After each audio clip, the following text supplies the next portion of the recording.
யாத்ரை.com பெருமையுடன் வழங்கும் ராமனின் காலடி தொடர்புடைய ராமாயண யாத்திரை.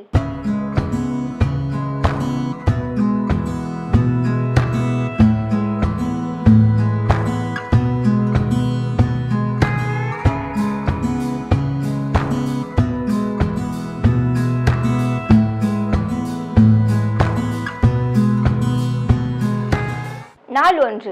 காலையில் சென்னையிலிருந்து விமானம் மூலம் புறப்பட்டு இலங்கையின் தலைநகரமான கொழும்பு விமான நிலையம் சென்றடைகின்றோம். கொழும்பு விமான நிலையத்தில் எங்களது தமிழ் கைடை சந்தித்து இங்கிருந்து ஏசி பஸ் மூலம் புறப்பட்டு மாதம்பை முருகன் ஆலயத்தை சென்றடைகின்றோம். இங்கு சிறப்பு வழிபாடு செய்து முருகப்பெருமானை தரிசனம் செய்கிறோம். பின்னர் இங்கிருந்து புறப்பட்டு ராமனுக்கு பிரம்மஹத்தி தோஷத்தை நீக்கிய பாடல் பெற்ற 276 திருத்தலங்களில் ஒன்றான முன்னேஸ்வரன் ஆலயத்தை சென்றடைகிறோம். முன்னேஸ்வரத்தில் பழமை வாய்ந்த முன்னேஸ்வரர் சிவன் ஆலயத்தை தரிசனம் செய்கிறோம். பின்னர் இங்கிருந்து புறப்பட்டு அனுராதபுரம் சென்றடைந்து அங்குள்ள நட்சத்திர ஹோட்டலில் இரவு தங்குகிறோம். நாள் 2.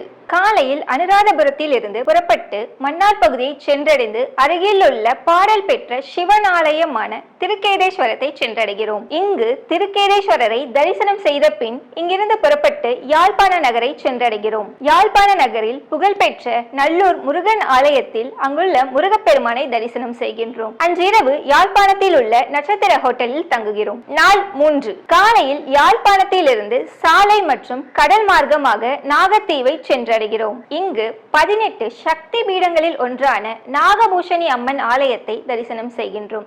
இங்கிருந்து புறப்பட்டு கடல் மற்றும் சாலை வழியாக யாழ்ப்பாணத்தை வந்தடைகிறோம். யாழ்ப்பாண நகரில் புகழ்பெற்ற யாழ்ப்பாண நூலகம், யாழ்ப்பாண கோட்டை மற்றும் கீரிமலை நகுலேஸ்வர் ஆலயத்தை தரிசனம் செய்கின்றோம். அன்றிரவு யாழ்ப்பாணத்தில் உள்ள நட்சத்திர ஹோட்டலில் தங்குகிறோம். நாள் 4. காலையில் யாழ்ப்பாணத்தில் இருந்து புறப்பட்டு ராவணனின் பக்தி கோட்டை என்று அழைக்கப்படும் திருக்கோணமலை திருக்கோணேஸ்வரம் சிவனாலயத்தில் வழிபாடு செய்கிறோம். பின் அருகில் உள்ள ராவணன் வெட்டு மற்றும் ராவணனால் உருவாக்கப்பட்ட காடுகளை கண்டுகளிக்கின்றோம். அன்று மாலை 18 தேவி பீடங்களில் ஒன்றான சங்கரி தேவியை தரிசனம் செய்து பின்னர் அருகில் உள்ள விஷ்ணு ஆலயத்தை தரிசனம் செய்கின்றோம். அன்றிரவு திருக்கோணமலையில் தங்குகிறோம். நாள் 5. காலையில் திருக்கோணமலையில் இருந்து புறப்பட்டு லயன்ஸ் ராக் என்று அழைக்கப்படும் சிகிரியா பாறைக்கோட்டையை சென்றடைந்து அதன் மேல் உள்ள ராவணனின் அரண்மனை மற்றும் தோட்டங்களை கண்டுகளித்து பின் இங்கிருந்து கிளம்பி மாத்தளை நகரில் அமைந்துள்ள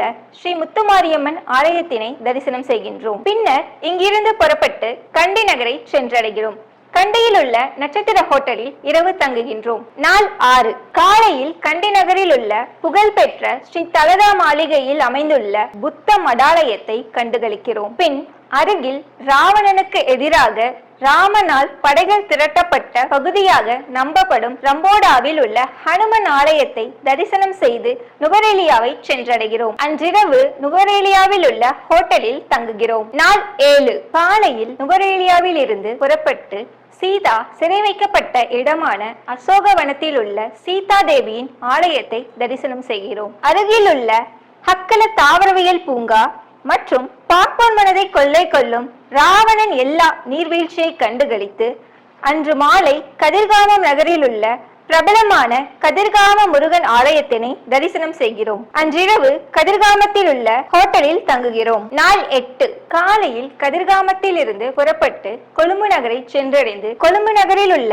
கடற்கரை, கைலாசநாதர் ஆலயம், பொன்னம்பலேஸ்வரர் ஆலயம், முத்து விநாயகர் ஆலயம் மற்றும் அருகில் உள்ள மற்ற இடங்களை கண்டுகளித்து கொழும்பு நகரில் உள்ள நட்சத்திர ஹோட்டலில் இரவு தங்குகிறோம். நாள் 9. காலையில் கொழும்பு நகரில் உள்ள விமான நிலையத்தில் இருந்து விமானம் மூலம் புறப்பட்டு சென்னையை வந்தடைந்து இலங்கையில் ராமனின் காலடி தடங்களில் இருந்த ஆலயங்களை தரிசனம் செய்த இனிய பயண நினைவுகளுடன் அவரவர் இல்லம் நோக்கி புறப்படுகிறோம். ராமாயண யாத்திரை பற்றிய தகவல்களுக்கு 9884477726 ஆன்லைனில் புக் செய்ய www.yatrai.com